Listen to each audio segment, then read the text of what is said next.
Bonjour, bienvenue dans ce point bourse du 17 juin 2024. Alors aujourd'hui, on va faire un petit point sur l'agenda de la semaine avec les chiffres économiques qui vont tomber tout au long de la semaine et qui vont influer fortement sur les marchés et sur la volatilité au moment où ils vont être annoncés.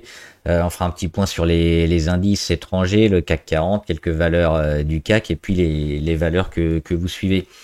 Comme d'habitude, avant de commencer, je rappelle que les informations et analyses données sur cette chaîne sont données à titre indicatif et ne peuvent pas être considérés comme un conseil en investissement. L'investissement boursier est risqué, vous êtes responsable de tous les investissements que vous faites. Alors le Dow Jones, les marchés américains, hein, alors légèrement dans le vert à la mi-séance, mais on va les regarder plutôt en un peu plus, un peu moins zoomé, hein, un peu plus dézoomé, voir ce qui se passe depuis plusieurs mois.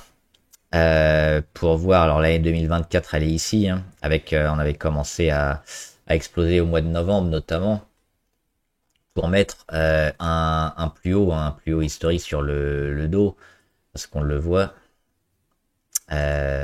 sur le dos, on dépasse pas les 40 000. On l'a touché une fois au mois de mars et on l'a retouché au mois de mai. Un double échec après une belle montée. Une économie toujours résiliente, mais pénalisée en partie par l'inflation. C'est pas forcément favorable pour ce qui va se passer plus tard et surtout à court terme. Généralement, c'est le genre de choses qui amène euh, pas de tendance très forte et plutôt si on peut anticiper sur les marchés américains et l'économie américaine et mondiale presque, c'est ça, c'est du zigzag entre ces zones-là. En attendant bah, probablement le retour de la moyenne à 200 sur ces niveaux-là autour des 38 006 qui mettra peut-être une grande partie de l'été avant de retrouver une tendance. Donc ça, c'est la première chose. Donc des marchés peut-être un peu attentistes au niveau américain, sauf peut-être sur le Nasdaq, toujours le Nasdaq porté par les technologiques, porté par l'intelligence artificielle. C'est un des secteurs les plus intéressants. On a également sans parler des biotech, mais tout ce qui se fait en termes de médecine grâce à l'intelligence artificielle qui est poussée également. Ça n'a rien à voir, hein, le graphe du Nasdaq qui lui est toujours haussier, toujours très fort, qui est toujours qui accapare beaucoup de flux parce que outre les petits investisseurs, hein, les gros portefeuilles, les gros gestionnaires de fonds sont obligés un peu d'avoir dans leur portefeuille des gros titres, des titres dont tout le monde parle, des titres technologiques qui ont flambé. Et donc, sans même parler des ETF qui eux aussi répliquent hein, les indices des des plus grosses actions qui accaparent encore plus de flux à chaque fois, ce qui fait que chaque petite variation est peut-être un peu encore amplifiée, que ce soit au niveau des indices ou des ETF. Donc toujours forcément un indice porté sur les 7 gros, hein, mais pas seulement, il y a aussi plein de petites technologiques derrière, mais surtout les 7 gros, les 7 magnifiques, toujours haussiers hein, et toujours portés par une tendance, même si certains sont un peu moins favorables que d'autres. Tendance technologique, tendance toujours très favorable, donc c'est ça. Les tendances à suivre peut-être sur les technos, toujours avant une correction, mais pour le moment c'est pas le cas par rapport aux marchés traditionnels qui sont, on l'a vu, un peu en attente. Et sur le CAC 40 c'est la même chose. Marché plus traditionnel sur le CAC 40, on n'a pas les grosses techno américaines. On a aussi depuis fin 2023 énormément poussé. On a fait le double échec quasiment pareil que le Dow Jones. Et puis depuis on revient, hein, on consolide. Et ce qui est intéressant, c'est qu'on a comblé tous les gaps sur le CAC 40. On a comblé le petit premier gap ici sur les 7008, le deuxième autour des 7006 et le troisième autour des 7004. On l'a comblé hier, vendredi. Aujourd'hui, on est lundi. Donc on fait un début de réaction normal. On sort même de la zone des 30 niveau RSI. Donc c'est plutôt logique parce que la tendance, elle est toujours haussière hein, sur le CAC. Donc les premiers retours comme ça, ils sont plutôt achetés. Et maintenant, bah, on va voir toute cette grosse zone-là de travail hein, au-dessus du support qu'on est revenu toucher à 7466, autour de la moyenne à 200, sous l'oblique de correction. Donc toute cette zone-là de travail pour y voir plus clair, pour voir aussi la politique monétaire se mettre en place avec la baisse des taux en Europe, pas encore aux États-Unis, pour essayer de relancer un peu l'économie. L'inflation est plutôt en train de bien baisser, hein, un peu partout. Sur beaucoup de pays d'Europe, la France, l'Allemagne, c'est pas forcément les meilleurs élèves, mais sur les autres pays, on a énormément baissé. Donc maintenant, essayer de soutenir un peu l'économie et puis les chiffres aidants, peut-être repartir. Mais on va certainement avoir un début d'été sur le CAC, peut-être comme le Dow Jones, un peu en construction, où il va pas véritablement se passer grand-chose avant d'avoir des signaux forts de reprise. On a également eu la dissolution avec les élections qui arrivent le premier tour à la fin du mois et le deuxième une semaine ou deux après, je crois que c'est une semaine après. Euh, Là aussi, ça a énormément touché les actions, peut-être un peu trop. On a vu qu'il y en avait certaines qui étaient intéressantes à prendre. Et donc, il y a un potentiel de rebond important et au moins de travail dans cette zone-là avant de repartir. Donc là, le CAC a fait sa grosse conso. On a annihilé tous les gains depuis le 1er janvier 2024. On est revenu sur ces niveaux-là. Mais on n'a pas véritablement de signe noir qui nous ferait penser à une continuation de la dégradation sur le CAC. On va regarder avant de regarder le CAC, on va faire un petit point sur l'agenda. Alors aujourd'hui, il n'y a pas grand-chose. Il y a eu un peu des chiffres sur la Chine, mais c'était pas forcément les plus intéressants. Demain, on regardera surtout l'IPC en Europe pour l'inflation. Est-ce qu'on va réussir à continuer de baisser ou pas? A priori, peut-être un petit rebond de 2,4 à 2,6 en annuel au niveau de l'inflation. Ça ce sera à 11h et à 14h30 aux États-Unis, vente au détail, ça c'est important, ça va véritablement donner un signal fort sur la capacité de l'économie et puis des ménages aussi américains à soutenir les prix ou pas. Si on a des ventes au détail importantes, on aura probablement aussi une inflation qui continuera à être résiduelle. Par contre, si on a une chute, on pourra peut-être espérer la fin production industrielle aussi à 14h15. Mercredi, il n'y aura pas grand-chose. Jeudi, toujours aux États-Unis, inscription hebdomadaire au chômage et indice manufacturier Fed de Philadelphie, c'est un indice important, ce qui est énormément suivi. On verra s'il y a de gros changements. Ce sera à 14h30, donc risque de volatilité sur les marchés. Et enfin vendredi, on aura beaucoup de chiffres sur les PMI. Les PMI, ça mesure l'expansion ou l'économie plutôt en récession, si on est au-dessus de 50 ou en dessous de 50. On aura ces chiffres-là à la fois sur le manufacturier et sur le tertiaire pour les services, en France, en Allemagne, en Europe, en Grande-Bretagne et aux États-Unis, donc de 9h15 à 15h45, beaucoup de chiffres pour finir la semaine. Sur le CAC 40 maintenant, donc l'indice on l'a vu.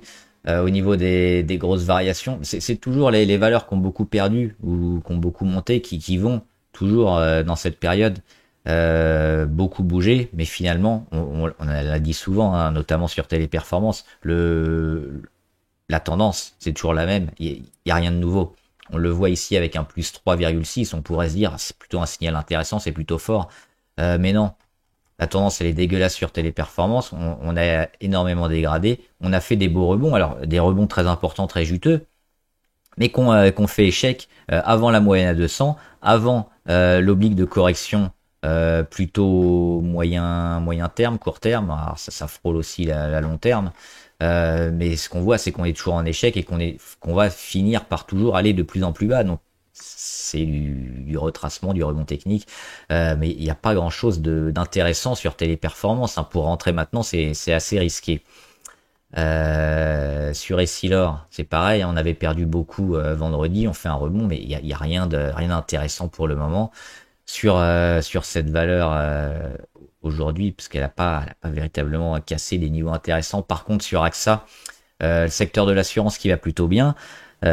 Un peu défensif peut-être, même s'il y a plutôt bien haussier ces derniers temps, mais on n'a pas des pourcentages monstrueux, mais c'est toujours intéressant éventuellement d'avoir ce genre de valeur en portefeuille. Ce qui est bien là, c'est qu'elle a fait quoi? Elle a comblé le gap. On sait que le marché, la cotation, n'aime pas laisser des trous dans la cotation et aime bien y revenir quelques semaines ou quelques mois après avant de repartir et de continuer la tendance. Là, ça s'est fait également. On le voit, le gap ici créé entre le 22 et le 21 février. Il est comblé. En plus, il est comblé où? Juste sur la moyenne à 200 comme par hasard. Donc ce gap-là, on peut l'oublier. Et s'il y a un début de réaction là, ce serait plutôt intéressant. Maintenant, c'est toujours pareil, il faut attendre d'avoir la confirmation, parce qu'on peut toujours dégrader un peu plus, mais si on voit qu'on se travaille ici AXA et qu'on commence à repartir, on a de belles chances sur le moyen terme de continuer la hausse au niveau de ce qui n'a pas trop marché. Unibail, on l'avait dit, hein, la grosse résistance sur les 82. Pourquoi les 82? Bah, c'est ici, hein, c'est le plus haut du rebond du mois de juin 2021.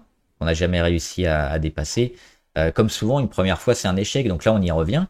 Prise de bénéfice. On va chercher le support précédent. Et les prochaines fois où on va réattaquer, on aura plus de chances de le casser. Une deuxième fois ou une troisième fois. Là, ce qu'il faut faire, bah, c'est attendre. Attendre quoi? La confirmation du support. Est-ce que ce sera celui à 70 ou celui à 65? C'est un peu tôt, on a beaucoup perdu, on va laisser le titre finir sa consolidation, parce qu'au niveau indicateur, on voit que c'est pas véritablement terminé, on est encore un peu en panique, mais on a beaucoup monté assez rapidement, donc c'est normal d'avoir ce genre de retracement, la tendance elle reste bonne, mais si on veut se placer dessus, il faudra attendre un début de rebond. Voilà, sur ces niveaux-là, hein, 70 ou 61, 65. Ça, c'est le temps qui nous le dira. Et puis, on a quelques valeurs. Ah oui, je voulais voir juste avant les matières premières, notamment l'or. L'or qui bouge plus trop, mais qui a fini quasiment sa consolidation, hein, était monté très haut sur l'or. Buté sur les 2430, une fois, deux fois. Les supports intermédiaires autour des 2280, une fois, deux fois. Donc on voit qu'on a une grosse baisse de la volatilité, une congestion sur le cours de l'or qui reste haussier. Moyen terme, long terme, on est super haussier sur l'or.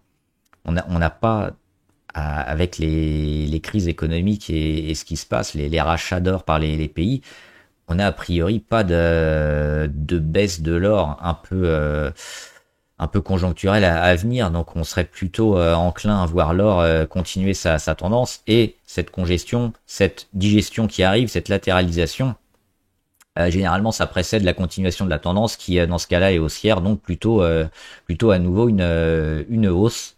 On le voit, on est à nouveau en négatif sur la MACD, donc c'est bien, la conso est potentiellement terminée. On peut surveiller l'oblique RSI et puis un retour sur les plus hauts.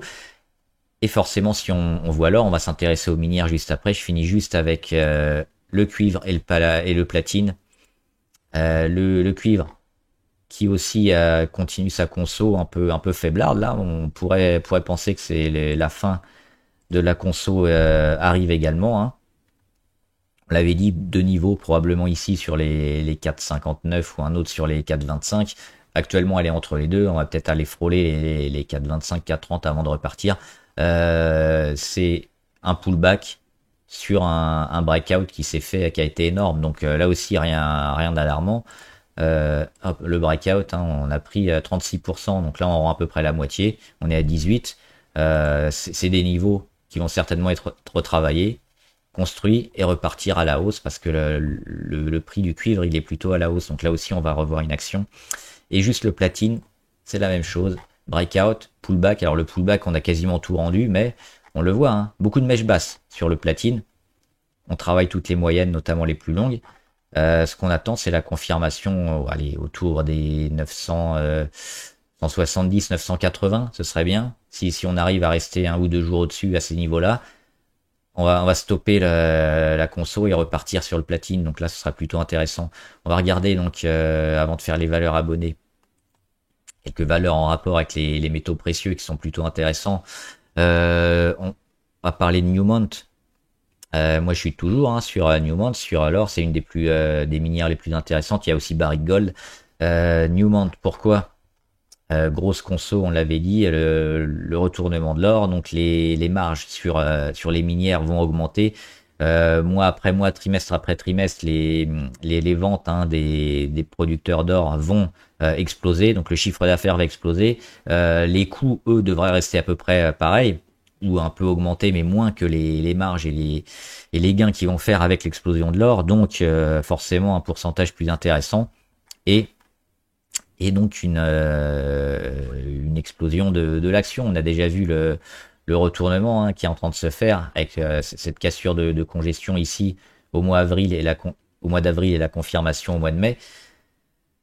Et depuis, qu'est-ce qu'elle fait? Elle a fait un gap sur résultat et on n'a rien rendu. Et on est en train de, on met pas mal de mèches basses ici, autour des 39,7 et surtout une baisse de la volatilité. Donc comme sur l'or, Newmont est en train de baisser sa volatilité, est en train de digérer. On est en train de revenir sur la ligne des zéros, potentiellement, pour continuer la hausse vers le haut. Donc Newmont probablement un peu plus haut. Pour l'instant, on l'a pas encore.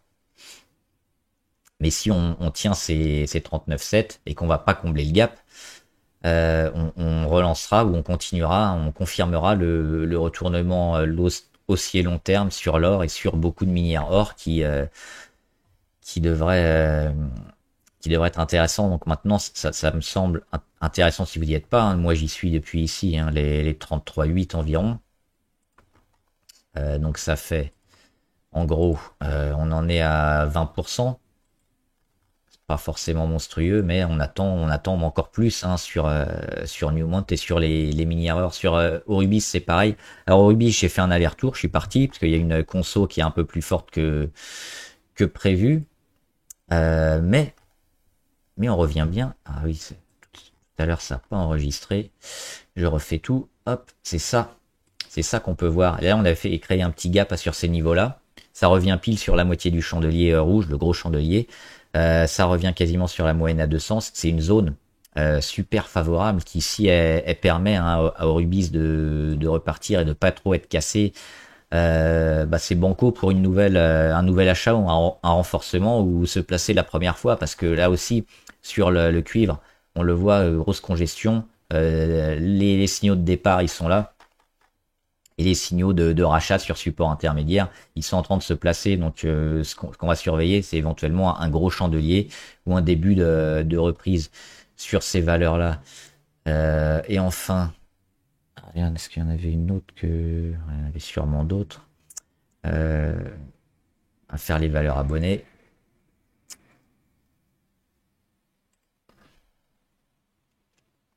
Alors, Air Liquide. Air Liquide. On est toujours dans le même scénario sur Air Liquide, hein, depuis le gap des résultats toujours intéressant. Un peu comme Newmont, c'est le même graphique finalement, gap sur résultat, on va chercher un plus haut, on revient au niveau de l'ouverture du gap, qui sert de support intermédiaire, et pour l'instant on va pas combler le gap, donc on est toujours dans cette tendance haussière intéressante. Donc le but, pour garder cette force un peu sur Air Liquide, c'est de pas tout casser. Alors il y a eu les 10% de pertes parce qu'on a eu des actions gratuites. Hein. Le but c'est de maintenir un peu ce niveau-là autour des 160, hein, de pas aller chercher en dessous, de pas aller chercher les 153, et puis de repartir. Donc là on est toujours dans le même scénario, juste à attendre que ça fasse ça et puis que ça donne des signaux de continuation. Donc on attend. Atos, alors Atos, oui, les volumes énormes, alors ça y est, ça a été fait apparemment. Hein, il y avait deux camps, il y avait le camp de Kretinsky notamment et celui de Layani. Ce serait Layani donc qui va remporter le marché, donc qui va racheter Atos. Et alors forcément, comme il y a une dette colossale, pour sauver la boîte, qu'est-ce qu'on fait? On va convertir la dette en capital. C'est-à-dire qu'on va émettre de nouvelles actions et donc les diluer les actionnaires existants, parce que forcément vous avez à remettre plein d'actions en circuit que vous allez donner aux créanciers et aux actionnaires, et forcément ceux qui avaient des actions donc qui possédaient une part de capital, ils vont se retrouver noyés dans la masse et donc ils vont perdre énormément. Certains, comme on a vu sur Orpea, hein, ont perdu plus de 90% ou 99%. Je ne connais pas là le pourcentage exact sur Atos, mais comme d'habitude, quand il y a une dette, pour sauver l'entreprise, c'est ça. On change la dette en capital et on dilue tous les actionnaires qui sont présents, qui sont encore présents. Hein. Ceux-là, ils vont être rincés et on va essayer de repartir sur de nouvelles bases. Ça n'a pas encore eu lieu, donc il faut attendre. Que ce phénomène hein, d'émission de nouvelles actions et de création qu'on convertisse la dette en actions soit faite. pour peut-être se réintéresser à Atos, parce que oui, ça pourrait être intéressant, comme on peut le faire sur des valeurs comme Orpea notamment, c'était la même chose. Mais là, c'est un peu trop tôt. Parce que si vous rentrez maintenant, vous allez vous manger la dilution et vous allez être défoncé. Donc ce qu'il faut, c'est attendre ce phénomène-là, puis après, éventuellement, se replacer. Autodesk, alors je l'ai rajouté, hein, c'était une valeur abonnée de la semaine dernière. Pourquoi Parce que bah, c'est ce niveau-là hein, qu'on surveillait sur Autodesk. C'est les 228. On voyait qu'on était toujours en dessous. Et là, on vient de casser aujourd'hui, avec un gap, on vient de casser cette zone-là. Donc oui, là, ça redevient intéressant sur Autodesk. On a un signal d'achat clair aujourd'hui. Avec toujours le support autour des 228. Donc si on veut rentrer maintenant, hein, ce qu'on peut faire, c'est prendre une ligne et puis mettre un support un peu en dessous. Et jouer la confirmation de la tendance hein, qui avait déjà été initiée ici avec un premier gap qui n'avait pas été comblé. Mais on était un peu en territoire neutre, hein, toujours sous ce deuxième gap. Donc là, c'est fait. Celui-là n'existe plus. Et donc, on casse l'oblique court terme de correction.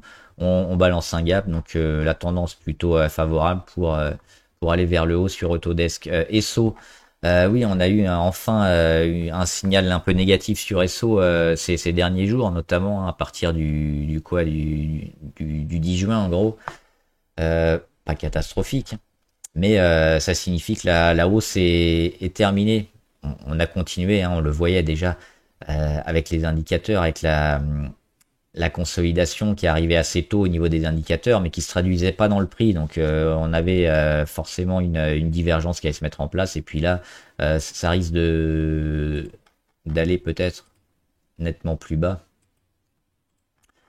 Donc il fallait partir un peu avant, hein, entre les 175 et les 191, racheter éventuellement le rebond. Mais on voit que le pétrole fait pas grand chose, hein. On essaye d'aller un peu au-dessus, un peu en dessous, mais on reste toujours plus ou moins dans un range autour des 80. Donc plutôt attendre peut-être éventuellement les résultats ou un signal fort, mais là on est monté tellement haut que forcément prise de bénéfices. On a eu aussi alors les dividendes, oui. Non, ils sont pas encore tombés les dividendes exceptionnels, apparemment non. Faudra vérifier la date, hein, parce que ça pourrait éventuellement attirer du monde, mais sinon attendre la fin de la conso. Et puis voir les gros niveaux, hein, les 130 ou les 153, avant de rentrer Fortinet.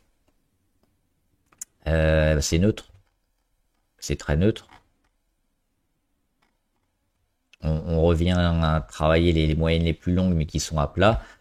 On vient aussi travailler ces dernières semaines un peu la moitié du temps autour des 61, un peu en dessus, un peu en dessous, un peu au-dessus. Il n'y a pas grand-chose. Alors ce qu'on peut voir, c'est peut-être une perte de volatilité qui pourrait être intéressante ici. Pour peut-être lancer quelque chose, mais il faudrait que ça soit accompagné de volume. Là, on les a pas. Donc assez neutre. GTT, ils perdent énormément. GTT, ça me semble beaucoup trop sévère, hein. Ils ont une position dominante hein, sur le transport de gaz notamment, avec des containers.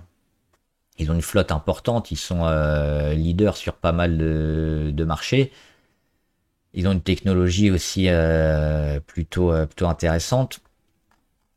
On a évidemment beaucoup monté, donc derrière on bat les plus hauts historiques, il y a des prises de bénéfices, il y a de la conso, il y a aussi la petite crainte hein, qu'on a eue en France, pas forcément ailleurs dans le monde et aux États-Unis. Donc la baisse elle est excessive, mais la tendance elle est toujours bonne, donc je pense que c'est un bon niveau pour renforcer ou rentrer parce qu'on est trop bas actuellement sur GTT et elle est appelée à continuer sa hausse. Donc peut-être un poil tôt, mais c'est en essayant de choper comme ça les actions un peu tôt qu'on a des prix un peu bas. Maintenant, si on veut attendre la confirmation, on vérifie cette oblique là qui a été extrêmement bien marquée hein, et aujourd'hui elle est sur les 131. Dans quelques jours, elle sera sur les 127 et à la fin du mois de juillet, elle sera sur les 124. C'est cette zone là qu'il faudra y travailler et puis casser, mais il y a de grandes chances quand même qu'on y aille. On commence déjà aujourd'hui à stopper un peu la chute, la grosse chute qu'on a connue ces 2 derniers jours. On est toujours sous les 30 niveaux RSI, donc peut-être attendre le retour au-dessus des 30. Mais moi, c'est une valeur sur laquelle je suis, une valeur que j'aime bien, qui a des fondamentaux très solides, qui est toujours haussière, qui a eu une grosse baisse, mais c'est pas vraiment une baisse, c'est de la consolidation suite à une hausse qui a quand même, on va la prendre ici, plus 73% en 8 mois. Forcément, il va y avoir de la conso, donc ça va repartir. Mersenne. Mersenne. On va nettoyer un peu sur Mersenne. Bah, on revient près d'un niveau intéressant, c'est celui-là, hein, les 33. On a un début quand même éventuellement de congestion comme ça à surveiller, hein, sur Mersenne. Donc tout ce travail-là. On est plutôt sur le bas, donc oui, ça éventuellement ça s'achète, hein, mais il faudrait pas trop enfoncer. Ce qu'on peut voir, c'est éventuellement enfoncer ici les 33 pour rebondir sur les 31,6, mais en deçà, ce serait inquiétant. Moi, je serais plutôt partisan d'attendre sur Mersenne parce que la tendance, elle est pas très forte, elle est assez neutre pour avoir plus de chandeliers. Nvidia, c'est toujours haussier. Il y a eu un regroupement d'actions sur Nvidia. Alors comme souvent, les regroupements d'actions, les splits, pardon, c'est l'inverse, les splits. Donc on a divisé l'action par, dans ce cas-là, par 10. Il y a eu la même chose sur Virgin Galactic. Il y a eu l'inverse sur Virgin Galactic. C'est un regroupement par 20. Là, c'est un split par 10 sur Nvidia. Généralement, les premiers mois, c'est bénéfique à l'action, souvent un facteur psychologique. Mais quand ça arrive parce que déjà l'action a beaucoup monté et on le sait, les actions montent pas au ciel et on se rapproche le plus souvent d'une fin de hausse et d'un début de baisse. Alors a priori, dans les 3 mois, potentiellement Nvidia ils sont encore haussiers, peut-être vers les 150, mais après on va peut-être commencer à baisser. Hein, on a vu Nvidia, c'est c'est la définition même d'une exponentielle, hein, d'une montée en torche. Le retour, un peu comme sur Tesla il y a quelques années, hein, qui était survalorisé, tout le monde achetait, et puis il y a un moment où on a fini par baisser. On va le regarder Tesla. C'est la même chose. C'est ça, c'est la montée en torche de Tesla. Et même déjà là, c'était survalorisé, tout le monde le disait. Ça a baissé un peu, ça a remonté encore, survalorisé. Tout le monde le disait, tout le monde le savait. Mais tant que le marché a pas décidé qu'il fallait baisser, il faut être acheteur. Donc la tendance, on l'a suivi jusqu'au maximum. Et puis après, on a commencé à baisser, on le voit. Finalement, sur Tesla, on a perdu près de 60%, hein, sur les plus hauts. Et on est depuis pas la première, mais on va dire depuis la deuxième explosion, on gagne que entre guillemets 130%. Donc tout ce qui a été un peu survalorisé par le marché finit par être rendu au marché en beaucoup de temps. Mais ça vaut le coup quand même de se mettre sur ces actions-là et de profiter du momentum. Mais pas de rester ad vitam aeternam et pas de rester 1 an, 2 ans, 3 ans parce que c'est génial. Quand c'est survalorisé, le marché va à un moment donné le remettre à un niveau normal. Sur Nvidia, ce sera la même chose. Maintenant, on sait pas où on en est. Mais moi, je considère que aux alentours des 150, ce sera peut-être un peu trop. Donc, on verra. Même si le momentum est encore fort et qu'on a besoin d'Nvidia pour l'IA, on l'a dit, on l'a déjà beaucoup parlé. Il y aura des relais de croissance peut-être sur les clients, les concurrents d'Nvidia, à savoir Alphabet, Microsoft, Amazon, etc. Ruby. Alors Ruby intéressante, ça y est, elle était elle arrive dans la zone qui nous intéressait. Alors j'avais mis une zone un peu énorme. Mais il y a le gap qui est toujours pas comblé, 26,42, on en est pas loin, quasiment comblé. Donc on peut dire que qu'on est dans la zone d'achat. Ce qu'on attend maintenant, c'est le début de réaction. On est sous les 30 niveau RSI, on va attendre, hop, la petite hausse. On est sur l'oblique ici. Alors pas forcément la plus pertinente, mais bon, il y avait une montée comme ça en 2022-2023 et qui a aussi coïncider ici avec les plus hauts, hein. On est venu la lécher, faire un échec, la recasser, reprendre l'appui dessus. Donc c'est plutôt pertinent pour le marché. Et là on revient dessus. On sait qu'il y a Bolloré et puis d'autres personnes qui se sont mis dessus récemment. Donc ça a bien monté. On a fait un échec sur les grosses résistances, hein, notamment celle à 32,87. C'est arrêté à 32. Là, ça devient intéressant, Ruby. Ça devient super intéressant. Il faut juste attendre le début du rebond. Peut-être combler le gap demain et puis se replacer. Moi, j'aime beaucoup Ruby. Je me suis pas encore placé, mais c'est une valeur qu'on va surveiller. SMC, toujours en mode consolidation. Toujours un secteur plutôt intéressant. Il y a un beau support ici autour des 700. Il y a une phase de conso qui semble pas terminée. On est plutôt neutre dernièrement.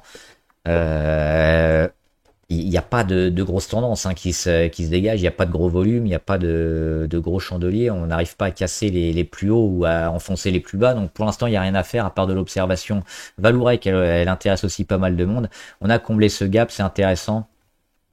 Et on est en train de revenir travailler le support ou la résistance historique. C'est les 14,5. Et c'est cette zone-là qui doit être défendue et qui doit permettre à Valourec de repartir et qui va certainement être acheté par beaucoup de monde. Ça coïncide aussi avec la moyenne à 200. On sort aujourd'hui de la zone des 30 niveau RSI. On a un début de rebond, on a un début de travail. Donc aujourd'hui, on a un premier signal d'achat pour se placer, donc soit à la fin de la séance aujourd'hui, mais comme c'est fini, soit demain, ce sera quasiment sur les mêmes niveaux. Oui, sur Valourec, on a un début de signal plutôt intéressant. On vérifiera la VAD ces prochains jours, hein, le short sur Valourec. Mais si on veut se placer maintenant avec éventuellement toujours un petit stop hein, sous les... on peut mettre où le stop? On peut mettre à 4, entre 3 et 5% peut-être. Ou attendre, hein, si on n'est pas sûr, on va attendre qu'on ait la confirmation d'un début de réaction. Mais oui, aujourd'hui, on comble le gap, on a des niveaux support à défendre. Pour moi, on redevient acheteur dès aujourd'hui. On aura la confirmation peut-être toute cette fin de semaine, mais sur Valourec, on est plutôt favorable. Vinci, toujours un peu en panique avec la politique française. Moi, ça me semble trop bas. Et pour le long terme, ici, les 100, c'est plutôt un bon prix, je pense. Donc là, on les a un peu enfoncés. Éventuellement les 93, mais ça semble quand même un peu excessif ce que nous fait Vinci. Et je pense que le marché sera aussi excessif à la hausse si ça se passe bien. Alors, il y a toujours un risque hein, de catastrophe et de baisse. On pense à la renationalisation notamment hein, de Vinci. Le RN, ça fait 30 ans qu'ils sont à 30%, ils ont toujours le même chiffre, ils n'ont jamais été capables d'être au pouvoir et de gouverner. Est-ce que ça va changer demain? Je suis pas sûr, moi je parierais pas là-dessus. Je parierais plutôt sur les excès de la bourse et puis un retour à la normale après. Donc cet excès, il sera bénéfique si on le prend plutôt vers le bas.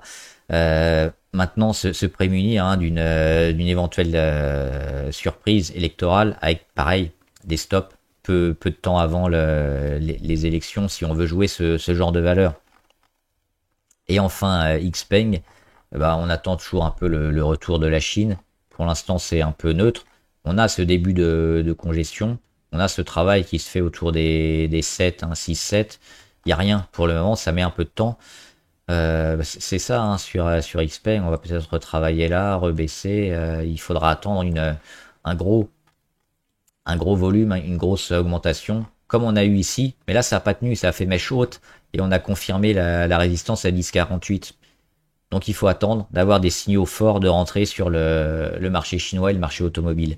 Voilà, j'espère que la vidéo vous a aidé. N'hésitez pas à me dire en commentaire ce que vous en pensez, puis les valeurs que vous suivez, qui vous intéressent. On en discutera. Bon trade, à plus!